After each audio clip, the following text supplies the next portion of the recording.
Where did it all go right? Nigel Farage hailed his UKIP win as the most extraordinary result in British politics for 100 years. His People's Army had spoken, he said. But can it last? UKIP will now put candidates up for every seat at the general election, targeting 20 seats in areas where they're now established. They include the neighbouring seats of Grimsby and Cleethorpes, where our political correspondent Michael Crick has spent the day. The magnificent Leeds Town Hall saw one of UKIP's biggest wins last night. 3 MEPs out of 6. And the Lib Dem Edward Macmillan-Scott, a former Tory, lost his seat after 30 years in Brussels. It's not been a good night. It's not been a good night. And I think in any election, people look for a sort of kicking boy, whatever you like to call it. And I think this time it's been the Lib Dems. But I think we can pull back. But UKIP said this was just the start. UKIP, 403,630. Would you like to see a UKIP government one day? Of course we would. Ultimately, that's everybody's ambition in this party. The port of Grimsby was one of many parts of the Yorkshire and Humber region where UKIP came top. Austin Mitchell, Grimsby's Labour MP for 37 years, will retire next May. And today, Nigel Farage named his seat as one of UKIP's prime targets. You have some sympathy, do you, with people that vote UKIP? Oh, yeah. I can understand voting. I can understand the UKIP vote. They are fed up. And the Labour Party doesn't seem to be listening. They see us as a kind of party of professional politicians and smart alecks and people, you know, from London with PPE degrees, and they see the Conservatives as kind of heartless and hopeless. And in that choice, why not make a gesture and spit? You're not tempted to vote UKIP yourself sometimes? Never. I was never tempted to join the SDP, and I was never tempted to vote UKIP. They are right on Europe.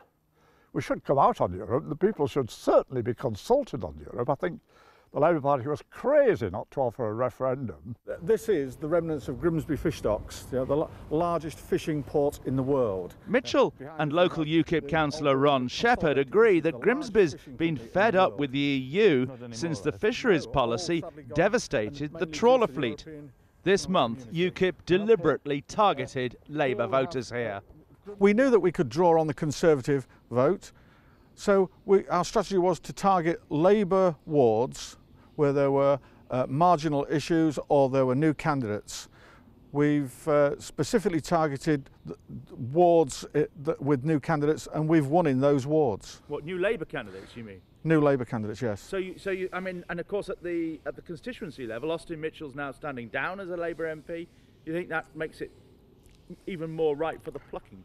Absolutely, yes. We feel that Grimsby, certainly with the current results, is a UKIP seat. The next door resort of Cleethorpes, a lesser target, seemed a UKIP dream world today. An England from the 1950s, before mass immigration. Folk from Yorkshire and Lincolnshire enjoying an old-time bank holiday. Sun, sandcastles, and even donkeys. And it seems that UKIP voters are more nostalgic than those of other parties. In a poll carried out by YouGov for Channel 4 News, more than 4 in 5 UKIP voters said that this country 20 or 30 years ago was a better place to bring up children. It's a very English scene here this afternoon, isn't it? Sort of a bank holiday from the 1950s. Yes. Is that the appeal of UKIP as well? Well, yes, I think so, yes. England for the British, you know. But we can't do without the foreigners that are in. We're very glad that they're here because they fill all the jobs that the Englishmen are too proud to do. But we don't want too many extra. Is that the appeal of UKIP for you, sort of nostalgia? Yeah, we used to be a really tight-knit community and now everyone just seems to be out for themselves. It'd be lovely to get back into how it was when I used to hear my granddad and my nana talking about. Do you think of voting for them? No. Why not? Because I'm a hard-working steel worker from Scunthorpe and I believe in the Labour Party. So you'd never be tempted by UKIP? No. No, I think Europe is a good thing for us, if anything. What do you think about UKIP's success? I think it's a reaction vote, isn't it? It's a protest vote. Well, protests or not, the fascinating thing is the sort of comparison with what happened after the last European elections in 2009. Then they got around 16% of the vote, and that fell to 3% at the 2010 general election. So in other words, between the two elections over that year, they lost about 4 out of 5 of their votes. Now, will that happen this time before the general election next year?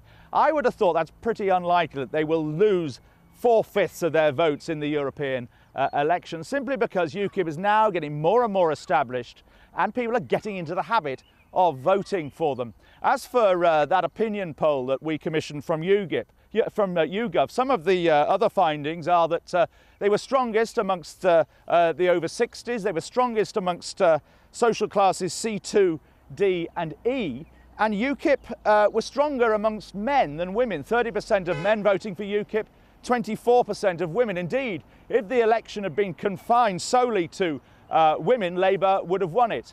Nigel Farage today also announced some of the other places, as well as Grimsby, they intend to target: Folkestone and Thanet in Kent, Boston and Lincolnshire, Portsmouth, Plymouth, Aylesbury, Rotherham, where they picked up 10 councillors last week, Eastleigh and parts of Cambridgeshire. But we'll get a more detailed list of target seats, I think, in the coming weeks when they've had a chance to look at the figures.